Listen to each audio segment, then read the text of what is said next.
इनमें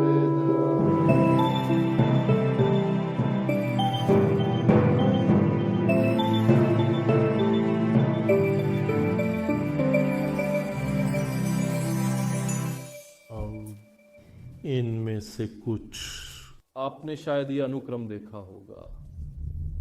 तो मैं x नामक एक चर को एक स्ट्रिंग के रूप में सेट करने जा रहा हूं और मैं आशा कर रहा हूं कि इस समय तीसरे वर्ष के दूसरे सेमेस्टर में आप इसके परिचित हों। हाँ, कृपया। हाँ, वह जहां कोई इसे प्राप्त कर सकता है और कह सकता है कि क्या आप इसे स्पष्ट कर सकते हैं या कुछ, और चलो कुछ और करते हैं। आपने ये देखा हो सकता है, और अगर आपने इसे नहीं देखा है कोई समस्या नहीं। मैं यहां क्या कर रहा हूं? एक f स्ट्रिंग का अर्थ है कि एक प्रारूपित स्ट्रिंग का अर्थ है कि जो कुछ भी कर्ली ब्रेस में होता है इससे मूल्यांकन करें, ऐसे एक स्ट्रिंग में बदलें। और मान लें कि वह चीज जो कर्ली ब्रेसेस में थी वह स्ट्रिंग है जिसे हम मैनिपुलेट कर रहे थे। तकनीकी रूप से इसे इंटरपोलेशन कहा जाता है। एक प्रोग्रामिंग भाषा जिसे पर्ल कहा जाता है, जिनकी मैंने प्यारी यादें हैं, ये करने वाली पहली भाषाओं में से एक थी। और इसलिए अगर मैं y को प्रिंट करता हूं तो आपको देखना चाहिए कि ये ABC कहकर आता है। CDEF, प्यार करता हूं इसे। कर्ली ब्रेसेस के अंदर कोई भी वस्तु हो सकती है, या किसी भी प्रकार की अभिव्यक्ति हो सकती है। तो मैं इस बार एक और करने जा रहा हूं। चलो यहां जाते हैं। मैं बाद में ये को प्रिंट करूंगा। क्या मैं कहूं कि मुझे x की लंबाई बताओ, और इस प्रकार उस स्ट्रिंग की लंबाई की गणना करें और आपको मिलेगी 3 को एक स्ट्रिंग में बदला गया जैसे कि यह DF में होता, और बस कुछ अन्य अजीब चीजें करने के लिए। एक अभिव्यक्ति के साथ हम यहां कुछ भी डाल सकते हैं, तो 3 जोड़ 1 4 होता है। हाँ, सब अच्छा है।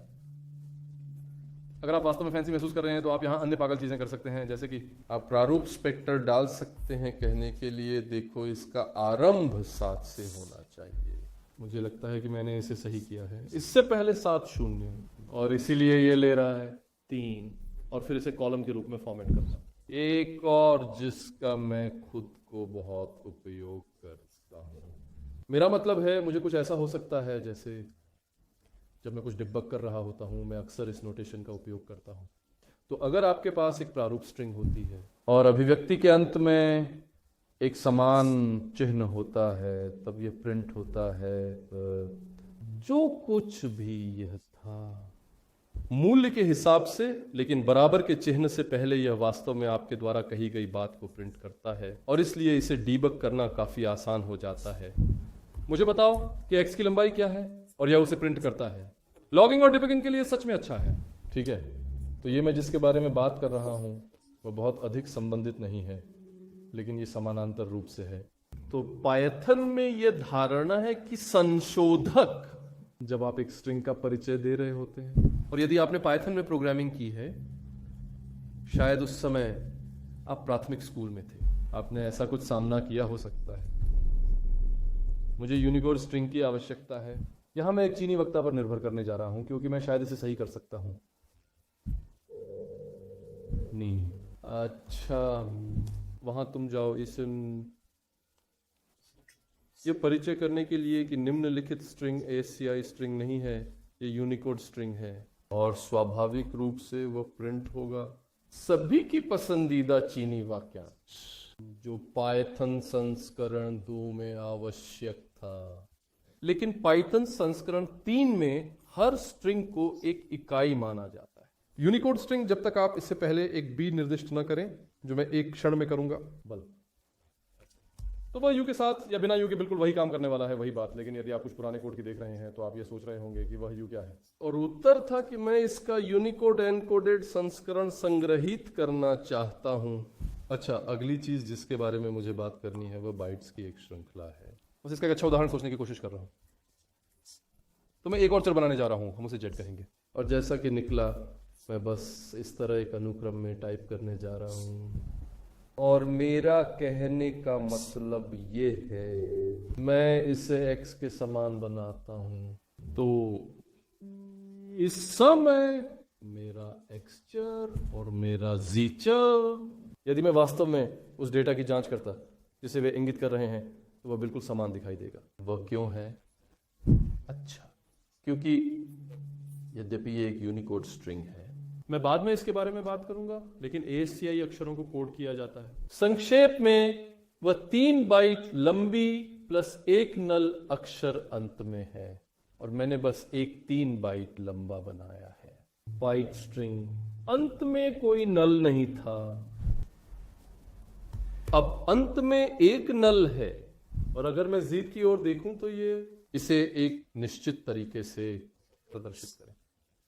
तो मैं यहां क्या देख रहा हूं? मैं Z का प्रकार देख रहा हूं। बाइट्स हैं, जबकि X का प्रकार एक स्ट्रिंग था, और इसके बाइट्स वे काटना शुरू होते हैं। ASCII अक्षर A, ASCII अक्षर B, ASCII अक्षर C के साथ, और फिर मैं नहीं कर सका। इससे आपको दिखाता हूं। तो मैंने आपको उस अगले बाइट का हेक्साडेसिमल संस्करण दिया है, जो \x00 और 00 हेक्स में बिल्कुल 0 है। वास्तव में कुछ भी दशमलव कोई संख्या प्रणाली, ठीक है। और उस विचार को रोकिए। वहां एक और चीज होती है, हो सकता है मैंने वास्तव में कहना नहीं चाहता, जैसे कि नल वर्ण। मुझे ऐसी स्थिति हो सकती है जहां मुझे वही चीज चाहिए, लेकिन मैं वास्तव में इसका अर्थ यह है कि मैं चाहता हूं कि एक बैकस्लैश द्वारा अनुसरण किया जाए। और तो वहां यह कहने का विकल्प है कि यह एक कच्ची स्ट्रिंग है, जिसका अर्थ है कि किसी भी वर्णानुवाद को शामिल न करें। उदाहरण के लिए, आप जानते हैं, अगर मैंने हाई बैकस्लैश वहां कहा, क्या आप जानते हैं ये क्या प्रिंट करेगा? 2 पंक्तियां। अगर मैंने कहा ये एक कच्चा स्ट्रिंग है, फिर ठीक है, आपको H, I और एक बैकस्लैश और एक इन और फिर वहां चाहिए। ठीक है, सभी इससे खुश हैं। हाँ, अब हम शुरू करते हैं स्ट्रिंग संस्करण और बाइट संस्करण की चीजों के बीच बातचीत। तो मैं अपने स्लाइड पे उदाहरण के साथ शुरू करूंगा। तो मेरे पास ऐसा बाइट स्ट्रिंग है। तो हेक्साडेसिमल 5 8 से कम है, इसलिए ये आपको बताता है कि ये 5A-78 से कम होना चाहिए, इसलिए ये वास्तव में एक SCII वेशभूषा में वर्ण है, और एक और है छिपे हुए ASCII वर्ण। और इस प्रकार मेरे पास एक एक्सचर वेरिएबल है, जो जब मैं इसे SCII के रूप में प्रदर्शित करता हूं तो मुझे एक Z और एक @ साइन मिलेगा। और इसलिए अगर मैं कहूं कि मुझे चाहिए कि इसे, जैसे कि ये है ASCII होता, उसे डिकोड किया जाए, जो मैं वापस पाता हूं वह स्ट्रिंग होता है Z8 साइन। यहां पाइथन क्या कर रहा है? इसका कहना है कि ठीक है, आपने मुझे इस बाइट स्ट्रिंग को दिया है, आपने मुझे इसे ASCII के रूप में व्याख्या करने के लिए कहा है। मैं उस बाइट स्ट्रिंग में प्रत्येक बाइट के माध्यम से जाऊंगा और ये जानने का प्रयास करें कि ये UTF-8 में क्या होगा, क्योंकि पाइथन में सब कुछ UTF-8 है और मेरे पास ये आंतरिक रूप से UTF-8 के रूप में है, ताकि अगर मुझे इसे किसी प्रकार से कोड करने की आवश्यकता हो तो मेरे पास ऐसा करने का विकल्प है। मैं इसे भी डिकोड कर सकता हूं, जैसे कि कोड पेज टू माइक्रोसॉफ्ट की आगामी आपत्ति। और चूंकि इसका निचला आधा हिस्सा ASCII से बिल्कुल समान था, ये अभी भी काम करने जा रहा है। मान लीजिए मेरे पास एक बाइट स्ट्रिंग हो, तो मेरा नया बाइट स्ट्रिंग है नहीं, चलो मैं कहता हूं मेरे पास एक साधारण स्ट्रिंग Z' है। अब मैं कहता हूं कृपया इसे ASCII स्वरूप में एनकोड करें, और ये मुझे कुछ बाइट्स देता है। यदि मैं कहता हूं कृपया इसे एनकोड करें UTF-3, मैं वापस कुछ और पाऊंगा। वहां पीछे मैंने क्या पाया? इसे अलग करते हुए मुझे एक 255 वर्ण मिला, जिसके बाद एक 25 और वर्ण मिला। जेड की चीज के बाद अनुसरण किया गया, और फिर एक नल, और फिर एक 8 साइन, और फिर एक नल। UTF-16 सब कुछ कम से कम 2 बाइट्स लंबा है। चलो एक और लेते हैं। चलो इस बार अंक 93। अगर मैं कहता हूं कि बाइट, उस बाइट्स का सेट्स, कृपया उसे ASCII के रूप में डिकोड करें, मुझे कुछ भयानक त्रुटि संदेश मिलेगा, जिसमें कहा जाएगा कि मैं इसे यूनिकोड में बदलने में असमर्थ था। वाया ASCI, क्योंकि 93 जैसा कोई SCII वर्ण नहीं होता। दशमलव है 100 और 44 जो 128 से बड़ा है, इसलिए ये एक वास्तविक SCII स्ट्रिंग हो ही नहीं सकता। लेकिन ये हो सकता है कि ये बाइनरी अनुक्रमों कोड पेज 1252, और ये कितना अच्छा है ये निर्भर करता है, रिकॉर्डिंग है और इस पर निर्भर करता है कि प्रोजेक्शन कितना अच्छा है। आप देख सकते हैं कि वह खुले डबल कोट्स किरदार है। मुझे खुशी हुई कि सभी ने वहां से हिलाया, क्योंकि ये किसी प्रकार से आप जानते हैं कम से कम पीछे की सीटों से ऐसा लगता है। या मैं ISO 88591 के साथ भी वही कर सकता हूँ, और ये एक चीज़ है लेकिन हमें नहीं पता कि ये क्या चीज़ है। अंतिम में चलो करते हैं UTF-16। ये आपको एक और त्रुटि देगा जिसमें कहा जाएगा कि ऐसा होने का कोई तरीका नहीं हो सकता।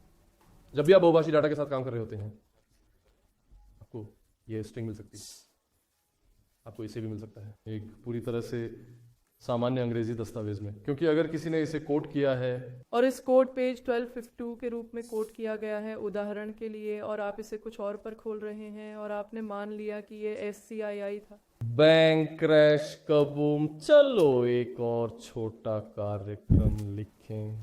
मैं एक फाइल बनाने जा रहा हूँ, नहीं मैं एक फाइल पढ़ने जा रहा हूँ, और वह फाइल जिसे मैं पढ़ने जा रहा हूँ वह है उदाहरण, क्योंकि मैं बेहतर कुछ सोच नहीं सकता। शायद आपने ऐसे फाइल को खोलने को देखा होगा, और आपने शायद अतिरिक्त तर्क देखे होंगे, जैसे कि मुझे फाइल पढ़नी है। तुमने हो सकता है फाइल लिखते हुए देखा हो, आपने हो सकता है देखा हो फाइल को बाइट्स की एक श्रृंखला के रूप में लिखें, पढ़ें। तो अगर मैं कहता हूं कि इसे पढ़ें अपार्ट, मैं मान रहा हूं कि इसमें कैरेज रिटर्न है, और इसलिए मैं इसे लाइन द्वारा लाइन विभाजित कर सकता हूं। मैं ये भी मान रहा हूं कि इसके पास कुछ कोडिंग है जिसका मैं उपयोग कर सकता हूं। अगर मैं एक फाइल को बाइट्स के रूप में खोलता हूं तो ये मुझे बताएगा कि मुझे बस थोड़ा सा खाना खाने के लिए देगा। एक सेकंड के लिए ठहरो, चलो उसे करते हैं। अगर मैं उसका फ्रेड करूं आदि बाइनरी के रूप में पासवर्ड फाइल, देखो अगर मैं कोशिश करूं और इस पर लाइनें पढ़ें, क्या आपने ध्यान दिया कि यह मुझे सिर्फ एक बड़ा भयानक गुच्छा दे रहा था? अगर मैं यहाँ वापस जाऊं और कहूँ कि ये पाठ है तो मुझे थोड़ा अलग मिलना चाहिए। हमारे पास यहाँ दलने के लिए कुछ और तर्क भी हैं। मेरे स्लाइड पर ऊपर तो बफरिंग कैसे होती है? क्या इसका मतलब है जब मैं कुछ पढ़ता हूँ, क्या मैं पूरी पंक्ति पढ़ रहा हूँ? क्या मैं एक ही हिस्सा पढ़ रहा हूँ? या क्या वहाँ बिल्कुल भी बफरिंग नहीं है, बस जैसा है वैसा ही पढ़ें? और महत्वपूर्ण बात यह है इसका एनकोडिंग क्या है। तो अगर मैं कहता हूँ इसे मानो ये SCII है, हाँ कोई समस्या नहीं। अगर मैं कहता हूँ इससे मानो यह UTF-16 है, जब तक मैं कुछ भी पढ़ने की कोशिश नहीं करता तब तक कोई समस्या नहीं लगती। और फिर जैसा कि मैं इसे पढ़ रहा हूँ कुछ गलत है, ये एक वैध फाइल होना संभव नहीं है। इसके बावजूद मैं ये कर सकता हूं कि मैं त्रुटियों को बराबर कर सकता हूं, और फिर मुझे त्रुटि का सामना करने पर क्या करना चाहिए? उपेक्षा करें। और इसलिए अगर मैं वह पढ़ता हूं, ये बहुत कम है। मैं शुरुआत में बाइट क्रम चिह्न की कमी है, इसलिए मुझे इसे काम कराने के लिए एक अलग उदाहरण फाइल की आवश्यकता है। 10 सेकंड मैं अपनी नई फाइल बनाता हूं, F बराबर ओपन टेम्प फॉर टेक्स्ट को लिखने के लिए, और कोडिंग UTF-8 में कोडित होने वाली होगी, और मैं इसमें कुछ चीनी अक्षर लिखने वाला हूं, क्योंकि क्यों नहीं। एक करने के लिए वह मैंने लिखने की योजना नहीं बनाई थी, लेकिन वह काम करेगा। हो गया F क्लोज, ठीक। अब अगर मैं उस फाइल को खोलने की कोशिश करूं, F ओपन, अस्थाई टू टेक्स्ट, मैं इसे पढ़ने के लिए खोलना चाहता हूँ। अगर मैं कहूँ कि एनकोडिंग SCII है तो ये फाइल, लेकिन अगर मैं कहने की कोशिश करूँ कि यह ASCII है और मैं चाहता हूँ कि आप सिर्फ त्रुटियां बैकस्लैश को उन्हें बदल दें, फिर उसकी पास फाइल में बाइट्स का वह अनुक्रम है और इसलिए ऐसा होने वाला है कि यह उन बाइट्स को पढ़ेगा।